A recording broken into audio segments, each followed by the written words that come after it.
Asante sana. Unaangalia na Maleche TV sambamba na kusubscribe. Jamani wa Tanzania, tuwe na mazoea ya kuwekeza. Kama kawaida watu wanawekeza, na sasa wawekezaji wa hali ya chini wenye kipato cha kawaida, jifunze kuwekeza kwenye vikoba, kwenye miradi mbalimbali, kwenye hisa mbalimbali.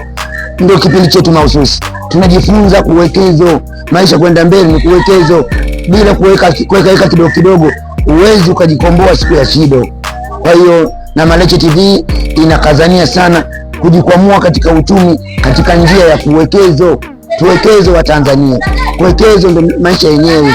Usikae mte bila kuwa na kitu, unaishije akapela bila bito. Asante sana. Bambo lile nasema, msisahau kuangalia kipindi hiki na Maleche TV, maisha na uwekezaji. Subscribe kama folder.